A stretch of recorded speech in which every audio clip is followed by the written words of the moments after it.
විදේශ රැකියා පිළිබඳ නවතම තොරතුරු දැනගන්න අපේ YouTube නාලිකාව සබස්ක්‍රයිබ් කරලා තියාගන්න කියලා හැමෝටම ආදරෙන් ආරාධනා කර සිටිනවා.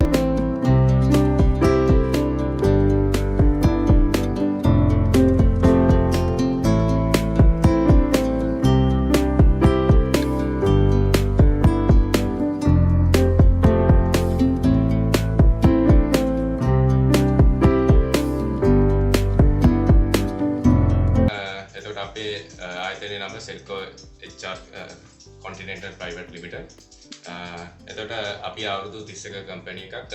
ඕගලන්ට පැහැදිලිව පේනවා අපි ආයතනයේ තියෙන දෙහිවල තියෙන්නේ. හරියටම ගුවන් පාලම ගාව. එතකොට අපේ ෆෝන් නම්බර් එකයි අපේ WhatsApp නම්බර්. එතකොට වෙබ්සයිට් එක සහ ඊමේල් ඇඩ්‍රස් එක තියෙනවා.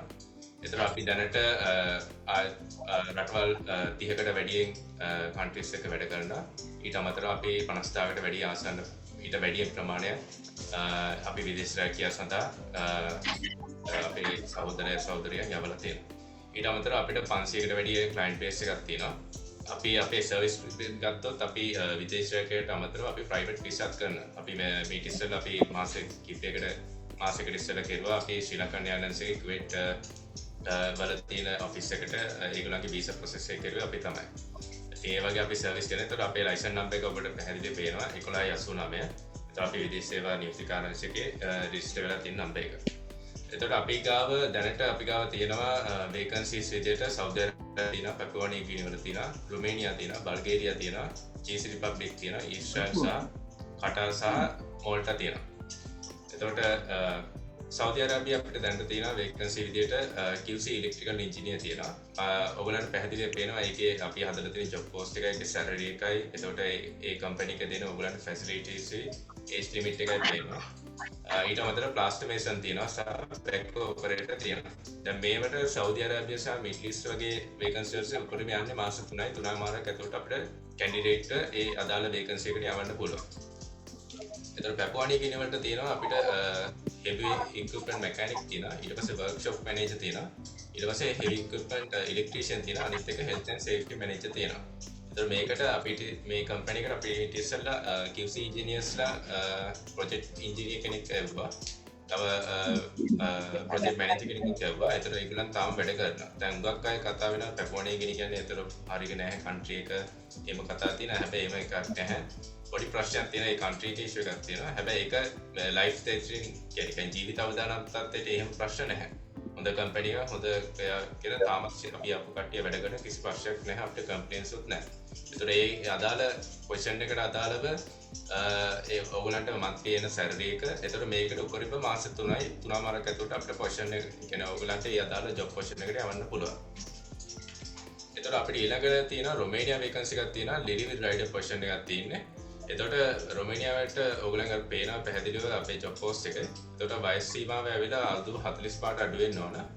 අනිවාර්යයෙන්ම මේකට එක්ස්පීරියන්ස් එක අවශ්‍යයි. නිකන් යන්න බෑ යන අනිත් ලංකාවේ ඩ්‍රයිවිං ලයිසන් එක තියෙන්න ඕන. ඒකේ ලයිට් වෙහිකල් කියන කැටගරිය තියෙන්න ඕන. එතකොට ලංකාවේ නම් අඩුතරමේ ඩෙලිවරි හරි කුරියර් කම්පැනි එක හරි නැත්නම් ඔයාලට ලංකාවේ නම් රයිඩ් ෂෙයාරින් කියලා කියන්නේ පික්නි හරි උබර් හරි කම්පැනි එක අඩුම මිනිමම් 1 year එකක් තියෙන්න ඕන. ඒකට හරියන සර්විස් රේට් එකක් අවශ්‍යයි. ඒතර අපි අර සැලරි එක දාලා තියෙනවා. ඒතර ලංකාවේ මුදලින් ඒක කීයද කියන එකක් දාලා තියෙනවා. ඒතර රුමේනියා යද්දි අඩුම දැන් අර අඩුම යනවා 8යි 12යි කියන ඒ කාල සීමාවක් යනවා. ඊට අමතරව අපි බලන පුළුවන් දැන් 6 ඇතුළු සීමාව ඇතුළත මේක යවන්න පුළුවන් අපි යවනවා. ඒ කියන්නේ අපිටත් අවශ්‍ය කැන්ඩිඩේට් පුළුවන් තරම් ඉක්මනට ඒ අදාළ වේකන්සි එකට ඒ රටට යවන්න තමයි. ඊට අමතරව අපි ගාව දැන්ට තියෙනවා බල්ගේරියා තියෙනවා ෆැක්ටරි වර්කර්. ඒතකොට ඒකට අනිවාර්යෙන් ඒක ඕන පොසිෂන් එක. ඒ කියන්නේ අන්ස්කිල් ලේබර් කියලා තමයි මේකට කියන්නේ කැටගරි වයිස් ගත්තොත්. ඒතකොට ඔයගොල්ලන්ට තියෙන්නේ බොහෝ දුරට ඒ රටේ එක තියෙන ඒ ෆැක්ටරි එක ඔයගොල්ලන්ට ෆැක්ටරි වර්කර් කෙනෙක් විදිහට වැඩ කරන්න තියෙනවා. එතකොට ඒජ් ලිමිට් එක ඇවිල්ලා අවුරුදු 20ත් 40ත් අතර වෙන්න ඕනේ. එතකොට අපේ බේසික් සැලරි එක අපේ ජොබ් පෝස්ට් එකේ දාලා තියෙනවා. ඒක ලංකාවේ මුදලින් කීයද? එතකොට ඒකට අවශ්‍ය කම්පැනි මොනවාද ඔයගොල්ලන්ට දෙන්නේ කියන එක තියෙනවා. එතකොට ඊළඟට අපි ගාව තියෙනවා චෙක් රිපබ්ලික් වලට තියෙනවා ට්‍රේලර් ඩ්‍රයිවර්. ට්‍රේලර් ඩ්‍රයිවර් වුණාම මේකට එක්ස්පීරියන්ස් එක තියෙන්න ඕන. අඩුම මිනිමම් 3 years එක්ස්පීරියන්ස් එකක් තියෙන්න ඕන. එතකොට මේකේ ගල්ෆ් ලයිසන් එක තියෙනවා නම් එක්ස්පීරියන්ස් එක තියෙනවා නම් ඒකේ ඩ්‍රයිවිංగ్ ලයිසන් එකක් තියෙනවා නම් ඇත්තටම මේක පොඩි ඇඩ්වාන්ටේජ් එකක් කියලා මේ වේකන්සි එකට ඇප්ලයි කරන්න. ඊට අමතරව මේකේ අවුරුද්ද වයස් සීමාව අවුරුදු 20 25 50 අතර වෙනවා. ඒකේ ඔයාගේ පැත්තෙන් හෙල්ත් එක අනිවාර්යයි.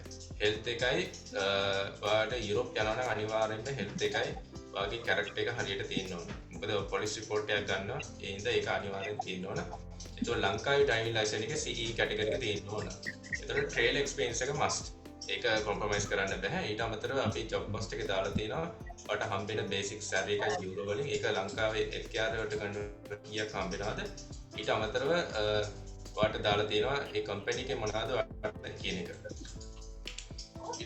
දැන් හුඟක් අය අහලා තිබ්බා ඊශ්‍රායල් වලට මොනවද තියෙන්නේ කියලා. අපි දැන් සෙල්කෝ HR එක විදියට අපි කරන්නේ අපිට හුඟක් තියෙන්නේ කන්ස්ට්‍රක්ෂන් ඉක්විප්මන්ට් ඉන්ඩස්ට්‍රි එකට අදාළ වේකන්සිස් තමයි තියෙන්නේ. එතකොට අපි ගාව දැනට තියෙනවා ඉලෙක්ට්‍රීෂියන්, වෙල්ඩර් එකේ තියෙනවා ආර්ක් වෙල්ඩින්, එතකොට මිග් වෙල්ඩින්. මිග් වෙල්ඩින් එකේ 3G එක තියෙනවා, 3G අප් එක තියෙනවා. නැත්නම් CO2 නැත්නම් ඔකට කියනවා F2 කියලා. ඊට අමතරව මේසන් වලට තියෙනවා ප්ලාස්ටර් මේසන් තියෙනවා, ස්ටෝන් මේසන් තියෙනවා, ටයිල් මේසන් තියෙනවා. ඊට පස්සේ ෂටරින් කාපෙන්ටර්, ස්ටීල් ෆික්සර්, ප්ලම්බර් තියෙනවා. ප්ලම්බර් කියන්නේ ගෙවල් වලට නැත්නම් කාර්වල් වල තියෙන ප්ලම්බර් කියලා කියනවා. ඒක නෙමෙයි මේ ගෙවල් වල ඒ කියන්නේ අපාර්ට්මන්ට් කන්ස්ට්‍රක්ෂන් බිල්ඩින් වල තියෙන ප්ලම්බර්. ඊට පස්සේ ජිප්සම් වර්කර් තියෙනවා. ඊට පස්සේ ෆෝම් වර්කර් තියෙනවා. ඇලුමිනියම් ෆැබ්‍රිකේටර් තියෙනවා. මේවට අනිවාර්ය එක්ස්පීරියන්ස් එක තියෙනවා. එක්ස්පීරියන්ස් නැතුව ඔය සමහර අය එනවා මේ එක ට්‍රේනිං ස්කූල් වලින් කරලා දවස් 3-4 කෝසස් අරගෙන එහෙම බෑ. අනිවාර්ය එක්ස්පීරියන්ස් එකක් තියෙන්න ඕන. ඒකට හරියට සර්ටිෆිකේට් එකක් හරි මොකක් හරි NVQ level 3 හරි 4 හරි දැන් වෙල්ඩින් වල නම් 3 හරි 4 හරි තියෙනවා. ඒ වගේ තියෙනවා. අනිත් ඉලෙක්ට්‍රීෂියන් අඩුම අවුරුද්දකට එක්ස්පීරියන්ස් එකක් තියෙන්න ඕන. එතකොට මේකේ අපි දාලා තියෙනවා ඒ අදාළ පොසිෂන් එකට අදාළ සැලරි එකයි මේකේ උපරිම ප්‍රොසෙස් ටයිම් එක. එතකොට ඔයගලන්ට ඒජ් ලිමිට් එක දාලා තියෙනවා. අනිවාර්යෙන් අවුරුදු 25යි 43යි අතර. 43ට වැඩියෙන් කට්ටිය ගන්නෙ නෑ. 43ත් මේ අවුරුද්දේ 1981 වෙන්න ඕන. 81 වෙනවා නම් පුළුවන් ඒකත් ලබලා නැත්තම්. මේ අවුරුද්දට 43 ලබලා නැත්තම් පුළුවන් ඇප්ලයි කරන්න. 25ට අඩු නම් බැහැ. ඒක තමයි ඒජ් ලිමිට් එක අපේ. එතකොට මේකේ ඉන්ට්‍රස් තියෙනවා. බොහෝ දුරට ඊළඟ මාසය ඇතුළත අපේ ඉන්ටර්විව් එක තියෙනවා. ඒක අපේ Facebook page එකේ දාලා තියෙනවා. අපි ඒක ඉන්ෆෝම් කරන්න අපේ ඒ කියන්නේ කැමති කට්ටිය ඉන්නවනේ. අපේ Facebook page එක follow කරලා තියාගන්න. ඊශ්‍රායල් වලට යන්න කැමති කට්ටිය. ඊට අමතරව මේකේ කම්පැනියෙන් දෙන ඕගලන්ට මොනවද හම්බෙන්නේ කියලා දාලා තියෙනවා. අපි job post එක බැලුවා. මේකේ උපරිම process time එක මාස 3යි 3මාරක් ඇතුළත අපේ ඊශ්‍රායල් vacancy එකට යවන්න පුළුවන්. ඊට අමතරව දැනට අපි ගාව තියෙනවා මිඩල් ඊස්ට් වල කටාර් වල vacancy එකක් තියෙනවා සර්විස් ඉන්ජිනියර්. ඒක ජෙනරේටර් සයිට් එකේ තමයි. ජෙනරේටර්ස් කිව්වම මේකේ තියෙනවා සාමාන්‍ය කිලෝවොට් ප්‍රමාණයක් තියෙනවා. ඒක කිලෝවොට් 100 ඉඳන් 1200 වෙනකම්ම තියෙනවා. එතකොට ඒකේ බ්‍රෑන්ඩ් විදියට ගත්තොත් Caterpillar, Cummins, Mitsubishi, එතකොට Rolls Royce වගේ ඒවා දැන් mainly Caterpillar බ්‍රෑන්ඩ් එක තමයි මේගොල්ලන් බලන්නේ. එතකොට ඒක ඇවිල්ලා සර්විස් පැත්ත තියෙන. සර්විස් මේකට කියනවා preventive maintenance, අනිත් එක corrective maintenance කියලා කියනවා. එතකොට ඒජ් ලිමිට් එක දාලා තියෙනවා අවුරුදු 25 35 අතර. අනිවාර්යෙන් යාට NVQ level certificate එකක් හරි නැත්නම් diploma එකක් හරි HND එකක් හරි ඩිග්‍රී එකක් තියනවා නම් කමන්නේ. ඒකත් mechanical engineer side එකේ අනිවාර්යෙන් minimum අවුරුදු දෙකක්වත් experience එක තියෙන්න ඕනේ. එතකොට ඕකේ salary range එක දාලා තියෙනවා කටාර් රියාල් වලින්. ඊට අමතරව ඒක LKR එකට convert කරලා දාලා තියෙනවා. එතකොට කාට හරි මේක මදි නම් ඒක salary එක interview එකෙන් negotiate කරගන්න පුළුවන්. එයාගේ experience එකයි එයා interview එක face කරන විදිය අනුව client එක්ක. ඊට අමතරව ඒකේ දාලා තියෙනවා client ගේ පැත්තෙන් මොනවද හම්බෙන්නේ කියලා. මේක ඇත්තටම හොඳ company එකක්. හොඳ මේගොල්ලන්ගේ government project තමයි කරන්නේ mainly. ඒතර කවුරු හරි ඉන්නවනම් interest එකක් තියෙනවා නම් මේ අපේ hotline එකට හරි WhatsApp number එකට හරි call එකක් දෙන්න. ඊට අමතරව අපි දැන් මේකේ ඇත්තටම අපි ගාව තියෙන යුරෝප් වල තියෙන හොඳම vacancy එක තමයි මේ අන්තිම මේ ඔයගොල්ලන් දක්න vacancy එක. බස් driver මෝල්ටා වලට තියෙන්නේ. හොඳ salary එක හොඳ company එක. එතකොට අවුරුදු 45ට ඇත්තටම අපි ඊයේත් කිව්වා අපේ මේ vacancy එකේ interview එක ඊයේ තිබ්බා. අපි candidate ලා හුඟක් දෙනෙක් පාස් වුණා. ඒක ඇවිල්ලා අපේ තුන්වෙනි batch එක. ඊට ඉස්සෙල්ලා අපි දෙකක් කළා. දැන් ඒගොල්ලන්ගේ second interview එකට ඒ batch එකේ ready වෙලා ඉන්නවා. එතකොට ඒගොල්ලන්ට අනිවාර්යෙන් බස් driver experience එක තියෙනවා. ඒක must. ඒකයි ලංකාවේ driving license එකේ D category එක තියෙනවා. ඒකට බස් එක තියෙන්න ඕන. අවුරුදු 45 තමයි maximum range වයස් සීමාව. අවමය අවුරුදු 25 ඉඳන් ගන්න පුළුවන්. එතකොට අනිවාර්යෙන් අවුරුදු 3ක්වත් තියෙන්න ඕන බස් driver experience එක. ඒක ලංකාවේ වුණත් ප්‍රශ්නයක් නැහැ. රට වුණත් ප්‍රශ්නයක් නැහැ. ඒතර කවුරු හරි ඉන්නවනම් රටේ දැන් ඔය සමහර අය ඉන්න හුඟක් අය කටාර් කරවා ඒ කියන්නේ ට්‍රාන්ස්පෝර්ට් කම්පැනි එක වැඩ කරන නැත්නම් සෞදි පබ්ලික් ට්‍රාන්ස්පෝර්ට් කම්පැනි වැඩ කරන. එහෙ ඉඳන් වුණත් මේ වේකන්සි එකට රටේ ඉඳන් වුණත් කොහේ ඉඳන් වුණත් ප්‍රශ්නයක් නැහැ මේ ඇප්ලයි කරන්න පුළුවන්. ඒතර මේකේ තියෙන වටිනාකම තමයි මේක ෂෙනගන් කන්ට්‍රි එකක් හොඳ කම්පැනි එකක්. එතකොට කවදා හරි Tamanට PR එක වුණත් පස්සේ කාලේ ඇප්ලයි කරගන්න පුළුවන්. එතකොට කවුරු හරි ඉන්ට්‍රස්ට් එකක් තියෙනවා නම් ඇත්තටම මේක හොඳ වෙකන්සි. මේකේ අපි දාලා තියෙන සැලරි එක ගන්න පුළුවන් යුරෝ 1500 1800 අතර.